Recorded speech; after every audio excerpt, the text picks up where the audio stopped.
कोई पूरी रात को बच्चा जागकर इस बात के लिए पढ़ रहा है कि कल एक दिन एक सवेरा आएगा और उस सवेरे के होने के बाद में वो संघर्ष थोड़ा सा विराम ले लेगा, वो संघर्ष थोड़ा सा थम जाएगा।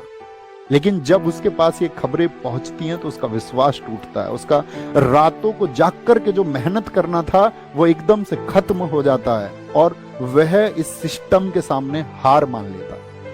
मेरा दोस्त, ये हार मानने का वक्त नहीं है। खुद से वादा करना कि अब क्रांति होगी और अब आंदोलन होगा और इस देश के हर घर से आवाज उठेगी और इस बात के लिए आवाज उठेगी कि हमारे साथ अब इनजस्टिस और नहीं हो सकता, हमारे साथ अब अन्याय और नहीं हो सकता है। और बस मैं तुमसे इतनी बात कह सकता हूं कि तुम डरना मत, झुकना मत। और क्योंकि अगर हम डर गए ना दोस्त, और अगर हम झुक गए तो इस देश की जो टेढ़ी रीढ़ जिस किसी ने भी की है उसे हम कभी सीधी नहीं कर पाएंगे।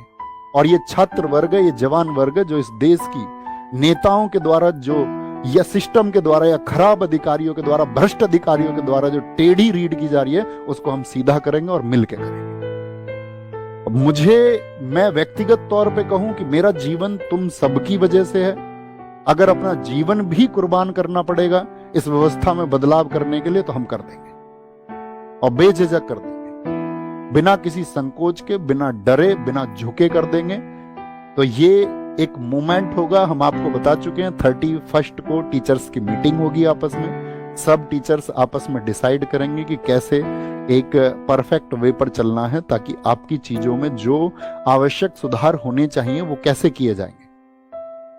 और अगर उन सब चीजों को कंसीडर नहीं किया जाता है तो ये सिर्फ एक प्रोटेस्ट नहीं, ये भविष्य बचाने का आंदोलन होगा, इस प्रशासन को जगाने का आंदोलन होगा और उस हर एक युवा आवाज को संगठित होना होगा जो इस खराब सिस्टम के खिलाफ में लड़ना चाहती है।